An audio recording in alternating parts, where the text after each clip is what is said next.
Hi friends, வணக்கம். Welcome to trending சமையல். Friends, இன்றைக்கி வீடியோவில் நம்மளோட டெய்லி லைஃப்பில் நமக்கு தேவைப்படக்கூடிய நிறைய யூஸ்ஃபுல்லான டிப்ஸ் அண்ட் ட்ரிக்ஸ் வந்து ஷேர் பண்ணியிருக்கேன். வீடியோ கண்டிப்பாக உங்களுக்கு ரொம்பவே யூஸ்ஃபுல்லாக இருக்கும்னு நினைக்கிறேன். வீடியோவை ஸ்கிப் பண்ணாமல் பாருங்கள்.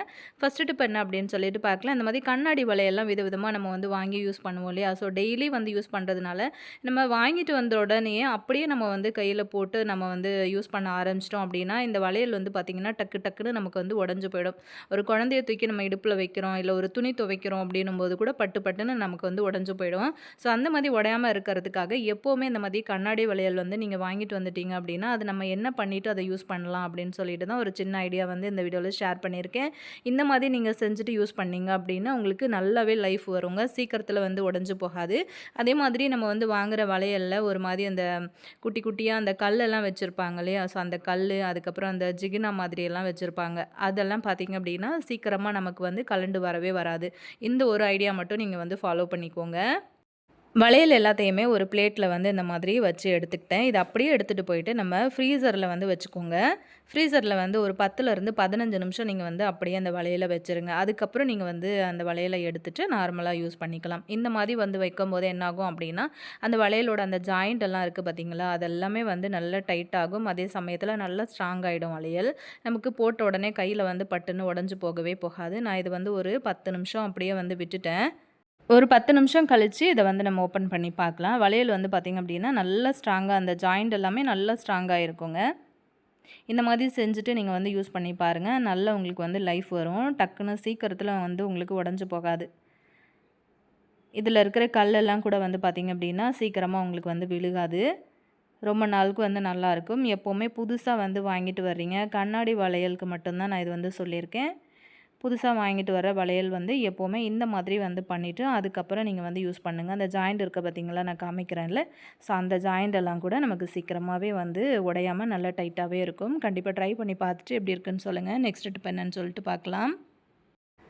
நம்ம எப்போவுமே வெளியூர் போகிறோம், இல்லை ஒரு காலேஜ் போகிற பசங்களாக இருந்தாலும் சரி, இல்லை ஆஃபீஸ் போகிற லேடிஸாக இருந்தாலும் சரி, ஒன்று ஃபேஸ் வாஷ் அப்படி இல்லைன்னா சோப்பு இந்த மாதிரி ஏதாவது நம்ம பேக்கில் வந்து வச்சுருப்போம் இல்லையா?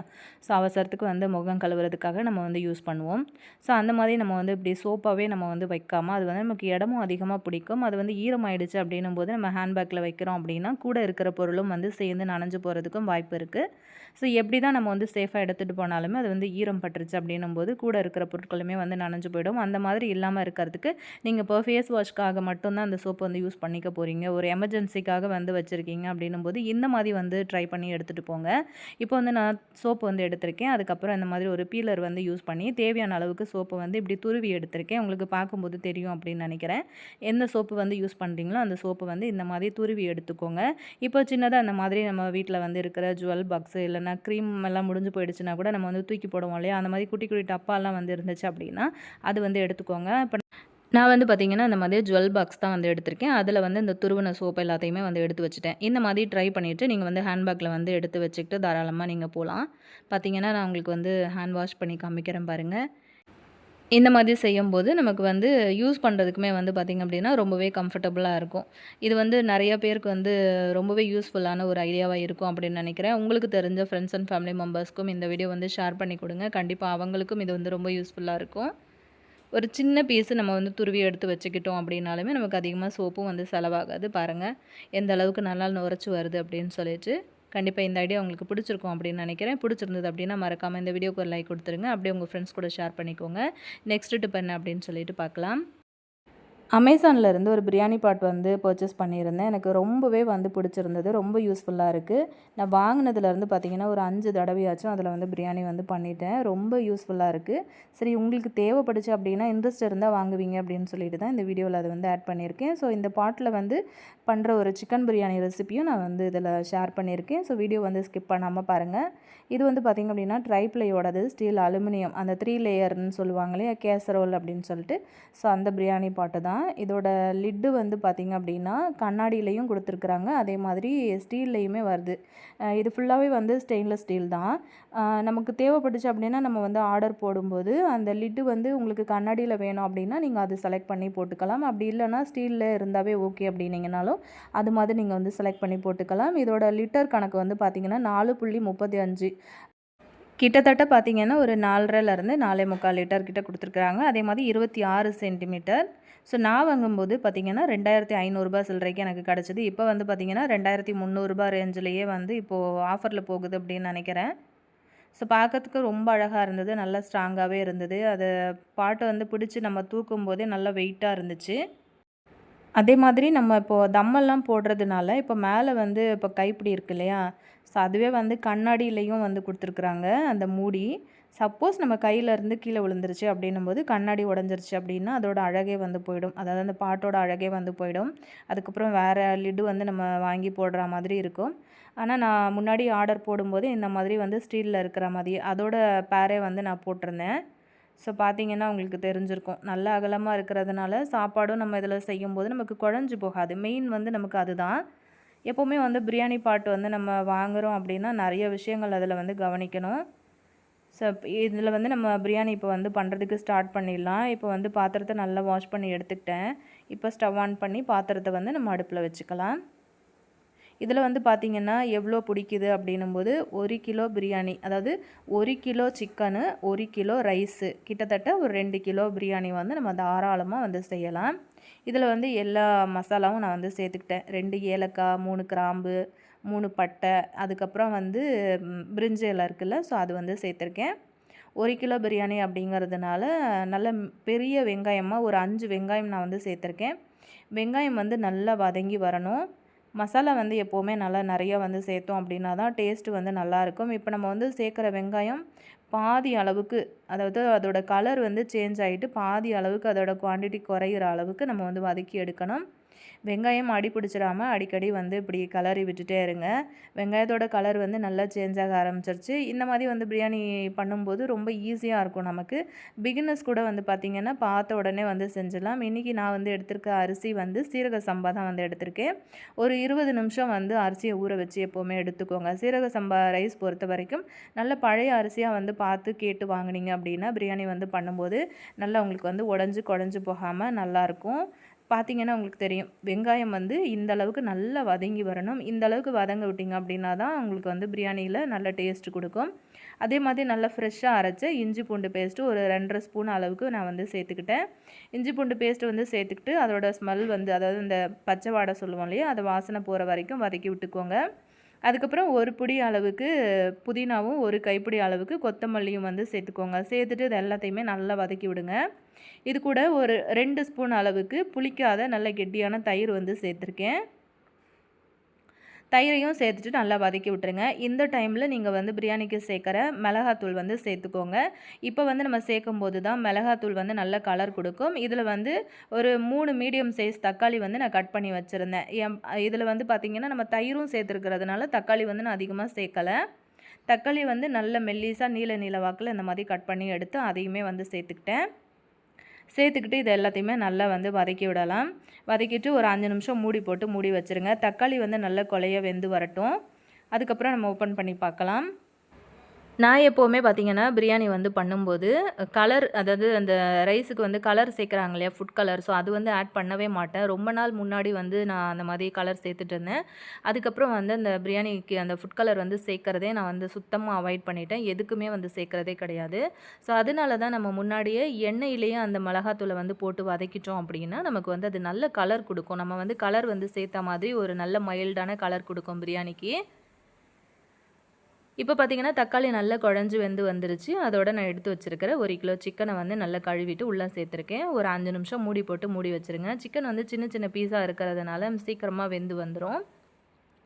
கொஞ்சம் லைட்டாக தண்ணி விட்டு வர ஆரம்பிக்கும் பாருங்கள். நம்ம மூடி போட்டு மூடி வச்சுட்டோம் அப்படின்னா ஒரு 5 நிமிஷத்துக்கு தண்ணி விட்டு வர ஆரம்பிக்கும். அந்த டைமில் ஓரளவுக்கு வந்து சிக்கன் வெந்திருக்கும். செக் பண்ணி பார்த்துட்டு நம்ம இதில் வந்து அரிசி வந்து சேர்த்துக்கலாம். இப்போ 1 கிலோ ரைஸ் வந்து நான் சேர்த்துருந்தேன் சொன்னேன் இல்லையா, ஸோ 1 கிலோ ரைஸுக்கு வந்து கிட்டத்தட்ட ஒரு 1.25லேருந்து 2 லிட்டர் அளவுக்கு வந்து தண்ணி சேர்த்துக்கோங்க. அதாவது 1 டம்ளர் அரிசிக்கு 2 டம்ளர் தண்ணி கணக்கு. 1 கிலோ அரிசி அப்படின்னா 2 லிட்டர் வந்து தண்ணி ஆட் பண்ணிக்கோங்க. தண்ணி வந்து சேர்த்ததுக்கப்புறம் நல்லா நுர பொங்கி கொதிச்சு வரும் பார்த்திங்களா, அந்த டைமில் ரைஸ் வந்து நம்ம உள்ளே சேர்த்துடலாம். அதுக்கு மேலே ஒரு பிஞ்சு தண்ணி கூட நீங்கள் வந்து சேர்த்துடாதீங்க. இதுவே வந்து கரெக்டாக இருக்கும் சாப்பாட்டுக்கு.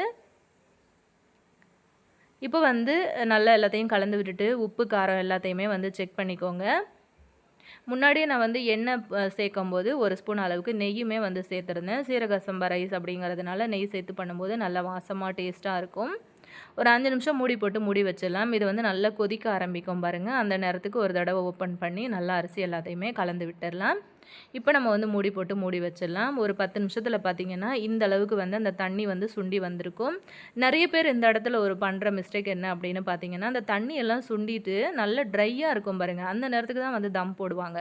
அந்த டைமுக்கு நீங்கள் தம் போட்டிங்க அப்படின்னா என்னாகும் அப்படின்னா, சாப்பாடு வந்து தம் ஆகி வரும்போது ஒரு மாதிரி ட்ரையாக இருக்கும். ஈரத்தன்மையே வந்து இருக்காது.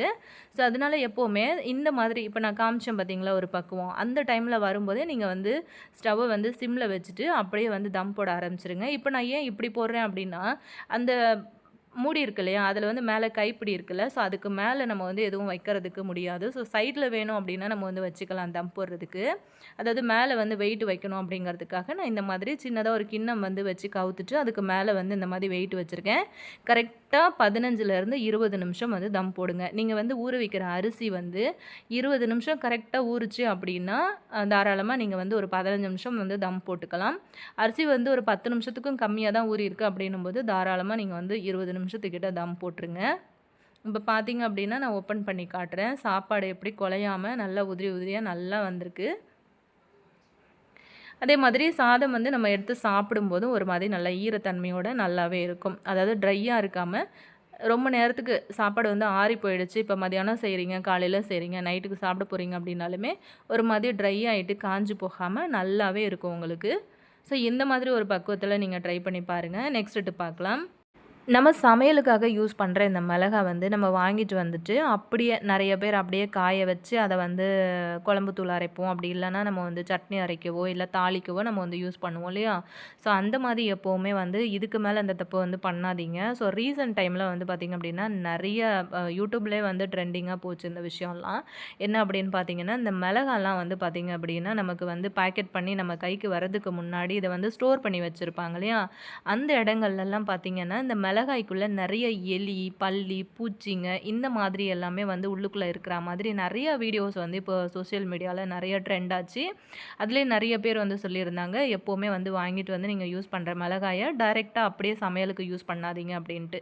அதே மாதிரி நம்ம மிளகாய் வந்து க்ளீன் பண்ணும்போது இந்த மாதிரி ஒரு மாதிரியான கலர் வந்து மாறி இருக்கும் அந்த மிளகாய்க்கு மேலே.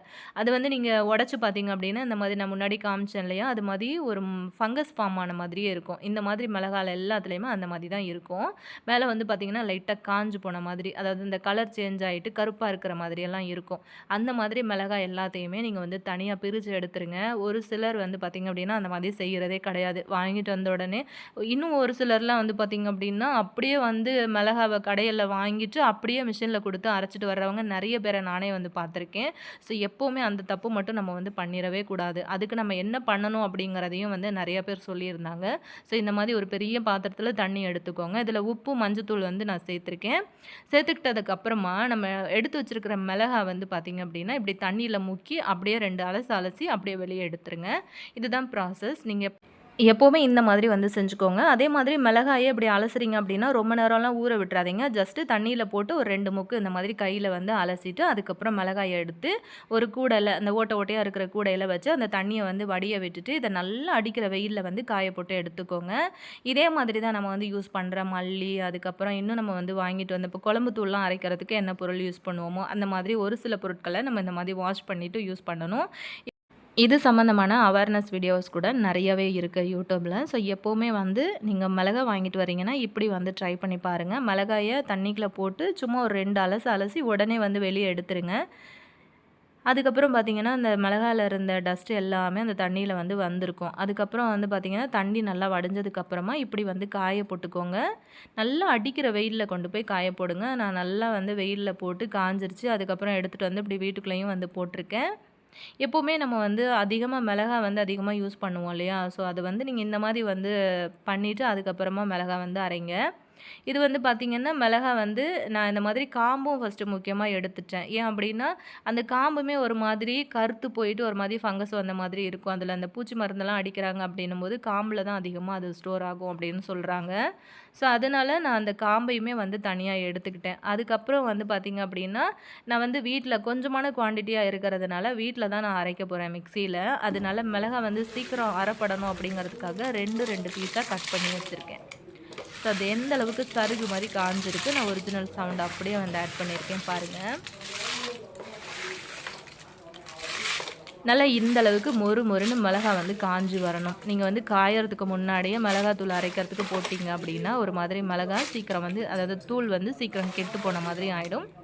இந்த மாதிரி வந்து ரெடி பண்ணி எடுத்த மிளகாயை நம்ம இப்போ சமையலுக்கு சட்னிக்கு தாளிக்கிறதுக்கெல்லாம் யூஸ் பண்ணுவோம் இல்லையா? ஸோ அதுக்கு வந்து தேவையான அளவுக்கு நான் தனியாக எடுத்து வச்சுக்கிட்டேன்.